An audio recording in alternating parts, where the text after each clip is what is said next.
What's up, everybody? Welcome back to the Entertainment Channel, where I talk about everything sports from a Chicago lifelong sports fan's perspective. So if you like talking sports and you really like Chicago teams, it's definitely a channel that you want to subscribe to.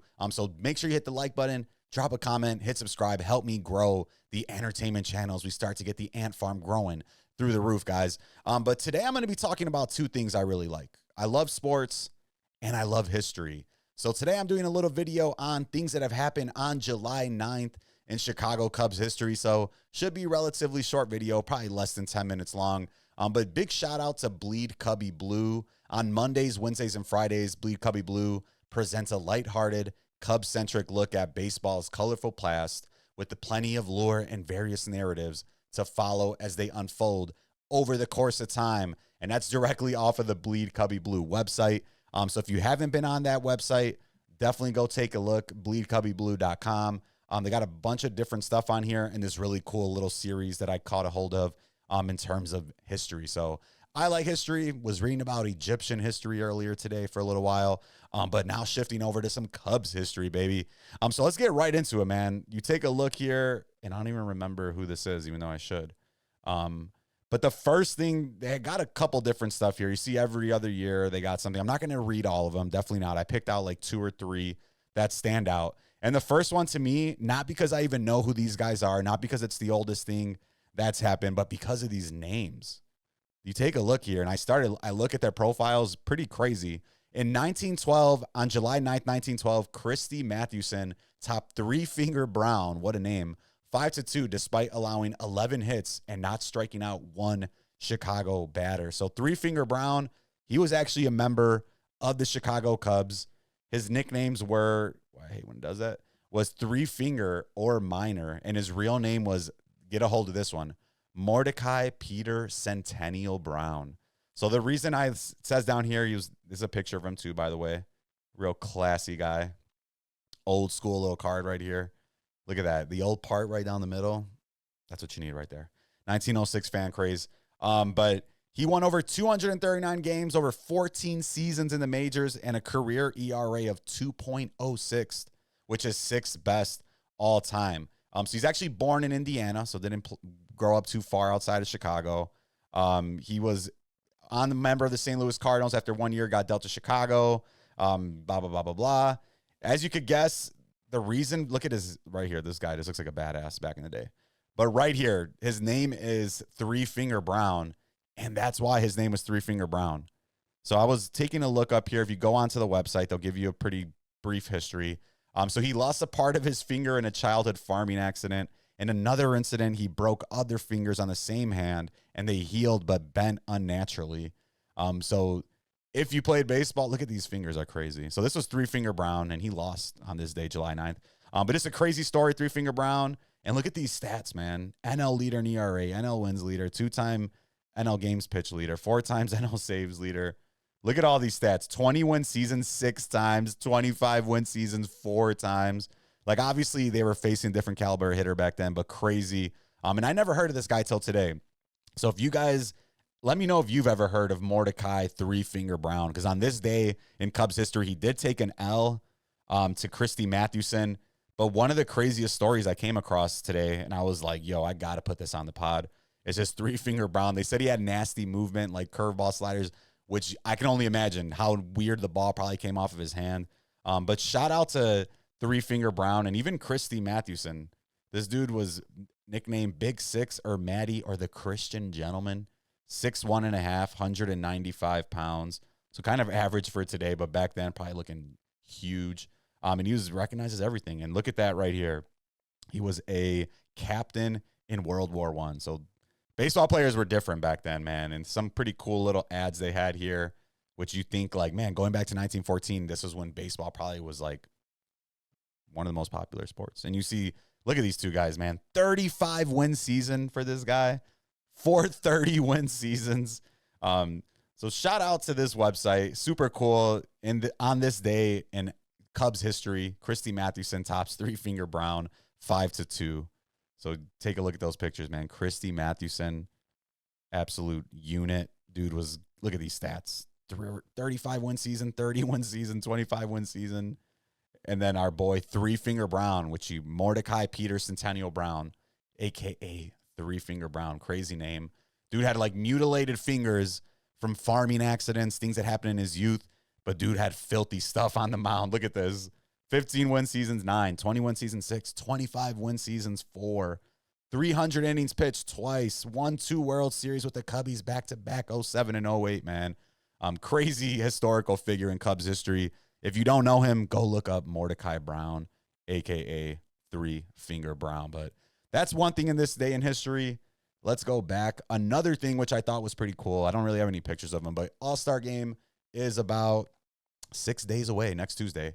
Chicago newspaperman Arch Ward, the originator of the All-Star Game, he died at 58 as he is leaving to cover his 22nd All-Star Game. So kind of a weird fact, but this day, July 9th, 1955, Arch Ward, who helped create the All-Star Game, or the originator, he died at 58 while he was on his way to go cover his 22nd midseason classic. So you see right here, University of Notre Dame. That makes sense. He was born in Irwin, Illinois. I don't even know where that is.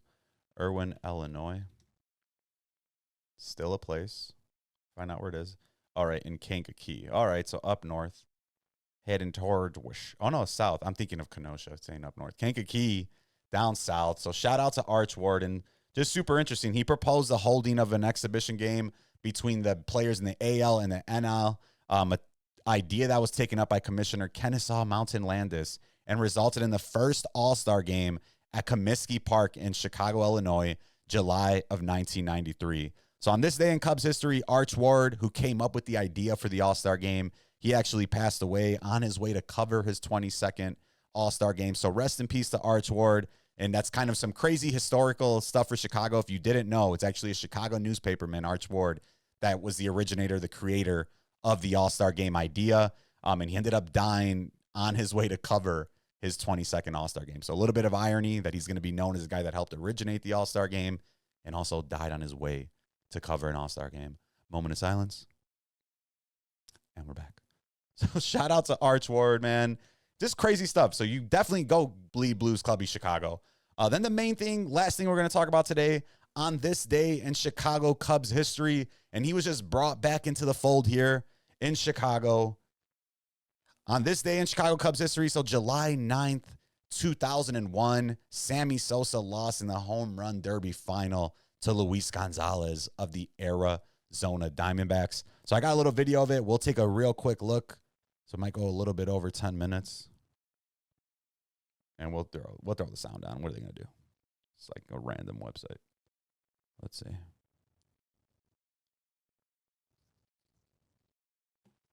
I don't care who's pitching, Linda. 390 feet down the left field power alley. Tough for anybody. So here's a little, you guys remember this guy. Rest in peace as well to Stuart Scott. Did it last year. Home run derby. Crazy little flashback here, though. So this was July 9th, 2001, home run derby. Safeco Field in Seattle. Round one, Jason Johnby setting the tone. Oh, I think I still have it on 1.25. Remember, Johnby, fewer home runs than anybody Normal. in this I was like, man, competition so Stewart's far got this regular season. Next pitch, that's number 6 in a row to deep right center field. Jason's not done. One of the nicest guys in baseball as well. This is what I remember watching growing up. And what's interesting, too, when you watch this is towards the end, you're going to see the total amount of home runs. And obviously the formats change on how they do it. But we'll get to that Sammy Sosa part right now. This is before the court, before the steroid allegations. But he's back now. Back in the fold.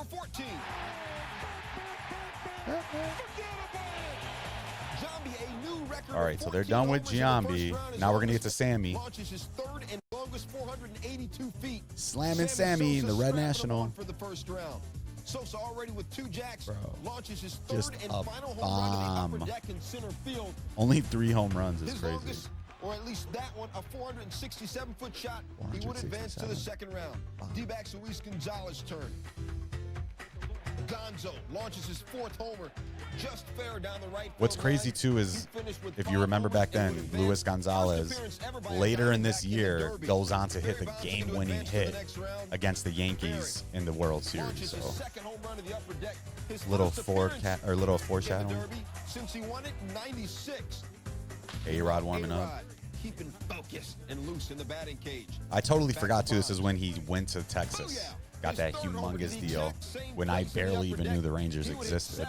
And advance to the second round as long as 476. Now dude is like an owner of an NBA Seattle team. fans still giving up the love. With 2 outs, A-Rod rips one to the left field bleachers. A-Rod Seems like such a different time. No HD. That is a safe go-field record. He would hit 2 homers but would not advance. And let's clear this. Look how different it was back then. You see those home run totals. First round 14, 7, 5, 3. Now I feel like one player gets like 20. It's a little different. Would not advance. First round, Jambi, happy in advances. Luis Gonzalez in the second round against Barry Bonds. Gonzo, 35 homers at the break. Said he was like in a fog. He was so nervous. That's his 3rd home run. And then Gonzo again. Nails his 5th home run. That's as many as he had in the first round. Moonshots in Seattle, man. 5 in that second round. Now, what about Barry Bonds? What about 39 Barry Bonds? At the break. Bonds. All right, you got like a minute left of this, guys. Homers in the second round, and this wasn't one of them. Just foul. Gonzalez would advance to the final. Sorry, Barry. So it's Sammy Sosa against Jason Giambi for a berth in the finals. Sosa, he's built for this. With the hat backwards, bro. That's how I remember Sammy back in the day. Scoreboard.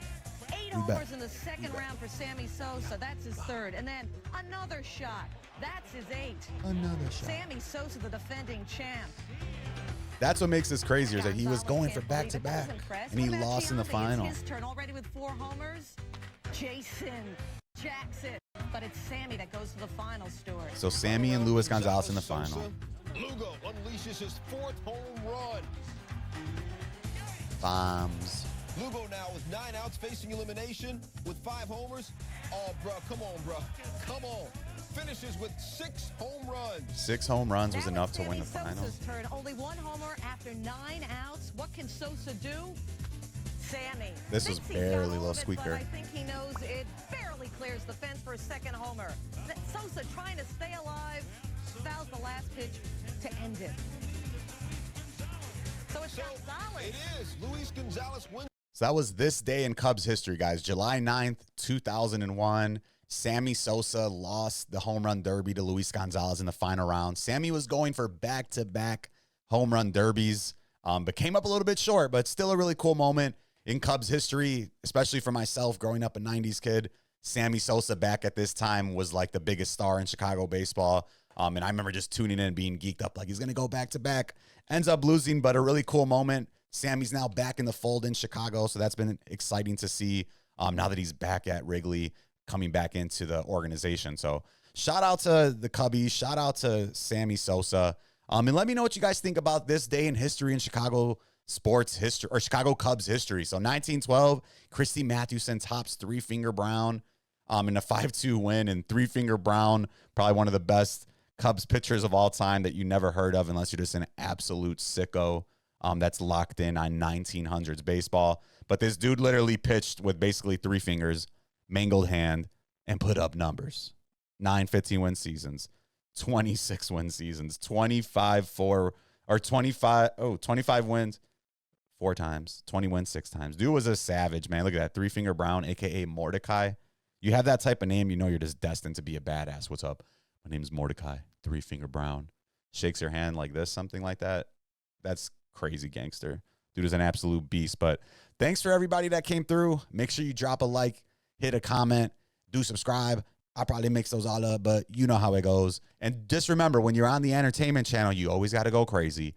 Don't ever be lazy, and don't be doing nothing fugazi. Deuces.